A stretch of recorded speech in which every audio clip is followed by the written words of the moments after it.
I think people think that indifference is something that you make a conscious decision to be, and it is not. It is something that happens to us as we're focused on the so many other pieces of our lives.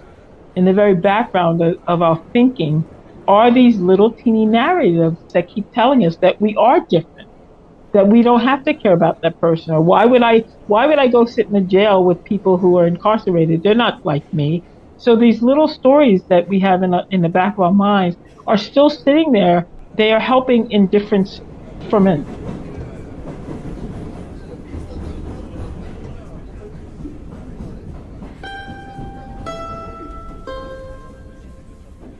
Welcome to Towards a Kinder Public, a podcast exploring issues in public space and ways to design kinder space that better meets our interconnected needs.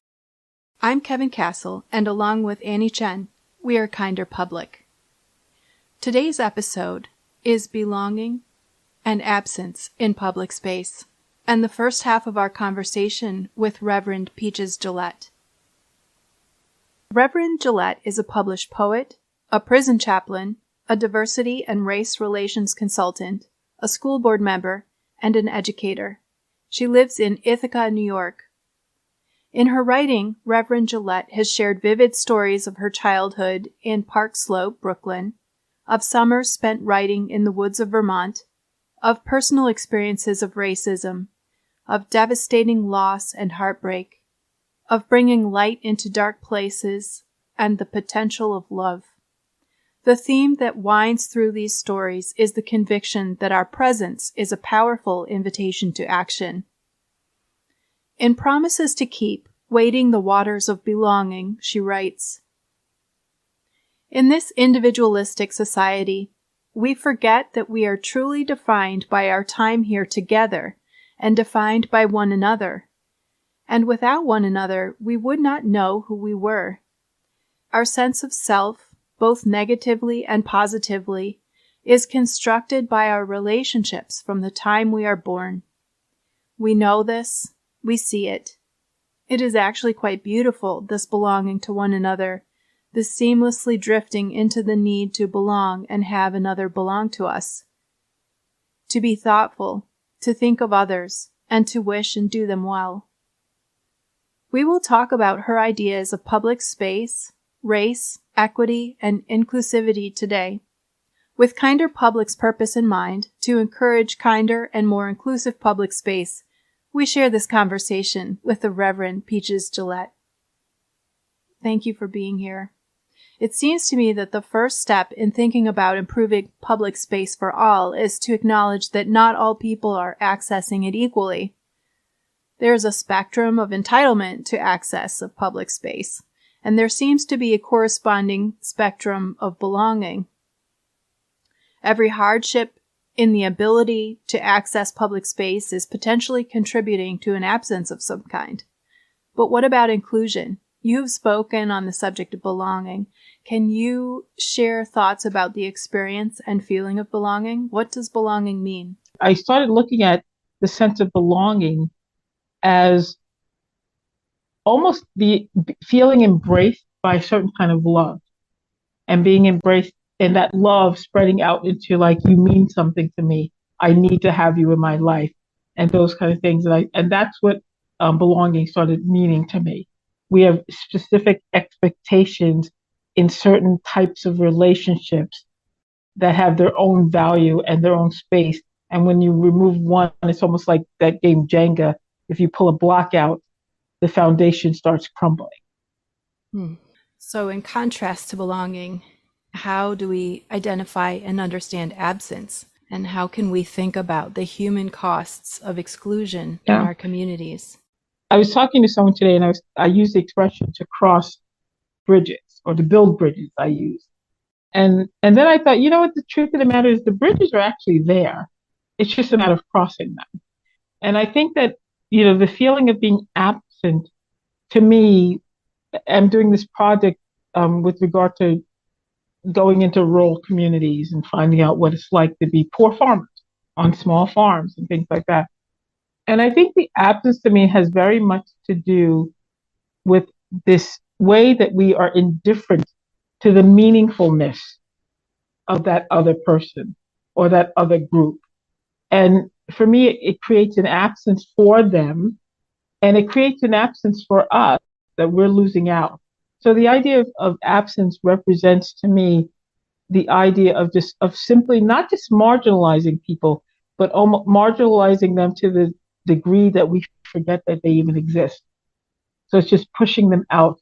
And in that, we not only create a hole for them, we're actually creating a hole for ourselves in the scheme of who we really want to be as people who think of ourselves as compassionate and loving and humane in other areas of our lives, except for that area.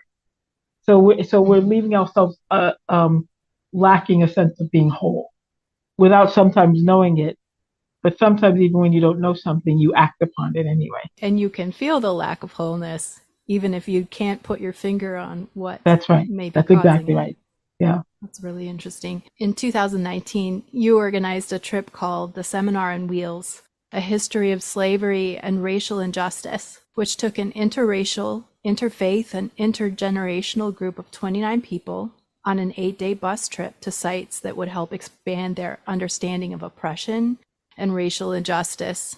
Your stops included sites like the National Memorial of Peace and Justice, the Southern Poverty Law Center, the National Museum of African American History and Culture. In writing about that trip, you explained that people of good intention unknowingly participate in maintaining this divide, and that racial indifference is the fuel that continues to power racism and racial inequality. What was the particular impact of the participants moving together through historical and contemporary spaces dedicated to education and justice?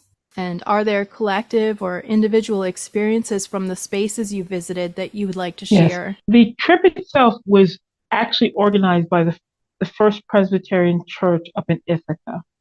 And I heard about it. It's very interesting, the timing of it, because I heard about it not very long after my husband had passed away.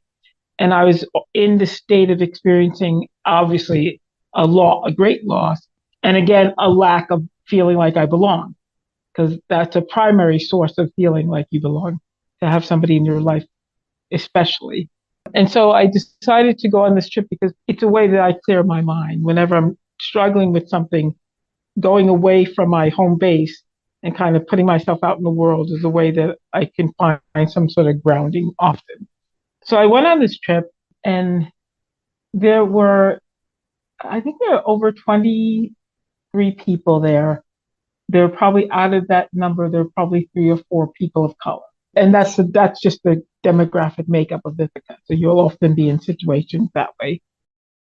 And everybody was very gung ho, and all the people, the white people, had like read all the books about anti-racism and studied the history of slavery, and did all the things that they feel are a requirement to really deeply understanding the impact of racism on our country, and certainly on people of color.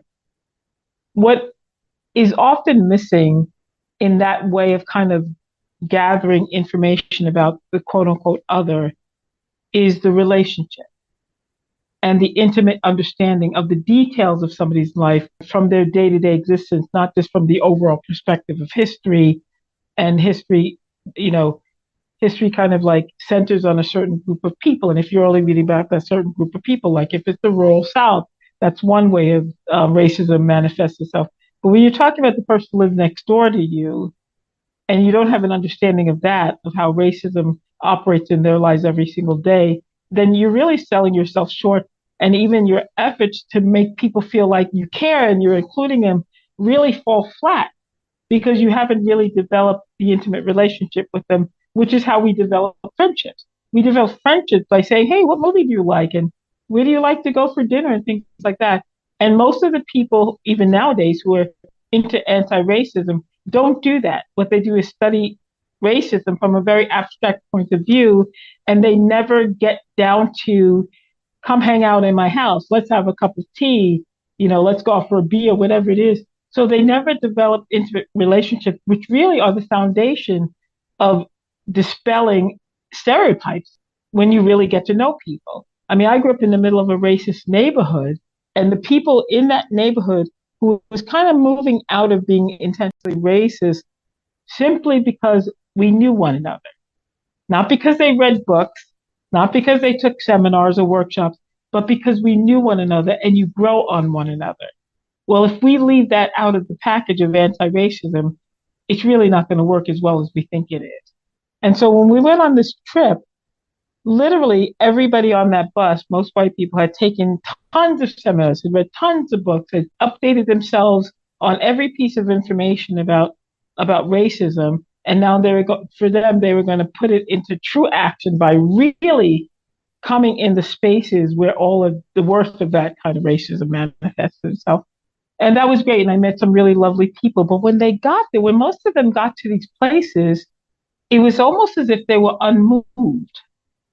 You know, you go to the lynching museum, and for me, even if I didn't do so outwardly, like I imaged myself as just falling down on my knees and weeping because that's the way it was feeling to me. And these people had almost trained themselves to only look at racism as a historic event that's removed from them. In other words, it's like a study. It's not an experience, which are two different things. And so that was the most shocking part that I expected people to be much more moved by the situation, to be much more thoughtful. Of course, we went out to dinner and we went to do whatever, and not even thinking like, what does this handful of Black people feel like going into a restaurant that still has a Confederate flag? That because they're not identifying with the reality and the day to day of what racism feels like. And this is what's keeping us very separate in a lot of ways. Not separate from love, because I love these people, but separate in terms of certain conversations. That there are certain things you don't talk about because you know they won't understand or they won't feel it as deeply as you feel it. And so we have to get past that. So there it is again, this effort to make people feel like they belong. And I'll address that later, because the fact that you're trying to make people feel like they belong is almost like the point of it, as opposed to just absorbing the fact that they do belong. You know what I mean? So they're trying to make people feel like they belong, but they are not really, they have to do it in a way where that person's life, the details of that person's life has such meaning to them and an understanding to the greatest degree that person feels like, yes, I see that I mean something to you. I see that you're identifying with me. And so they have not succeeded in doing that. And so Black people still stand on the other side of the relationship feeling like, well, we really don't belong there because we haven't come to mean that way. The idea that it's difficult for most white people to speak up against racism puts us in a different position. Nothing would stop you from defending children or our husbands or our wives. We don't think like, okay, how can I defend this person? And what do I say? You just say whatever you need to say, and that's it. You just say it because your heart goes, I'm defending this person. I'm not letting somebody harm them. So that leaves us kind of separate. And so the sense of belonging, absence, stays active in these relationships because we really have not walked across that bridge that in the way that we think we have. How do we eliminate indifference? And what do we replace it with? If we are caught in that place of a studious relationship with history, belonging is not the same as presence. Belonging is not the same as participation. Belonging is something very different, very much beyond those things. So how do we eliminate the indifference? How do we begin to replace that? Yeah. The first way that we do that is to really be, the feeling of indifference or the sense of indifference is insidious, and it can creep up on us before we even realize it as we're trying to navigate so many pieces of our lives, everything in our lives. And life is a struggle in so many ways, whether it's about work or job or family or self-esteem or whatever. And so while we're busy trying to survive all those other elements, indifference is sneaking in to the fabric of who we are. And we don't even realize, it's almost like saying, I cannot think about that right now. I have too much on my table. Well, we cannot have too much on our table when it comes to human relationships. So the first step to me is to really be very aware that we can fall into indifference without even knowing it. It's not something, I think people think that indifference is something that you make a conscious decision to be, and it is not. It is something that happens to us as we're focused on the so many other pieces of our lives. And as in the background, in the very background of our thinking, are these little teeny narratives that keep telling us that we are different, that we don't have to care about that person, or why would I go sit in a jail with people who are incarcerated? They're not like me. So these little stories that we have in the back of our minds are still sitting there. They are helping indifference ferment, that we already set up in this world. We're like, well, if you're a Republican, we don't have to care about you. If you're this, I don't have to care. If you're across the world, I don't have to care about you. So we have these little narratives in our head, and then indifference starts seeping in and making those things grow into this picture of inhumanity, basically, because that's ultimately where it ends up being. So the first step to getting rid of that is to be very conscious of the fact that it will take over without us even knowing it. And so we have to keep that on our mind. If you think about the fact that any of our qualities and virtues, like let's say just love, for instance, those things are active forces. They're not passive forces. Love has things that you have to do to prove that that's what it is. So you think about that. Well, there are things you have to do to prove and to manifest the fact that you're not indifferent to people. It's not a passive thing. You don't just let it sit there and hope that it happens. You have to make it happen. You have to keep it on the focus of what you're doing.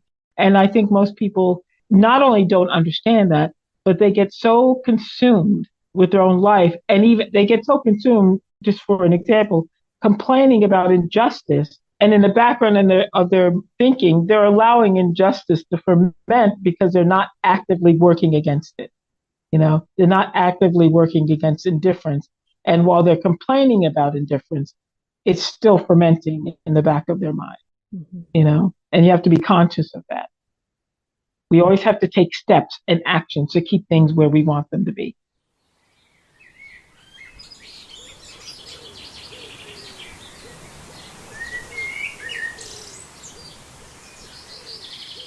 Please subscribe to Towards a Kinder Public on Apple Podcasts and leave us a rating and a review. We would love your feedback.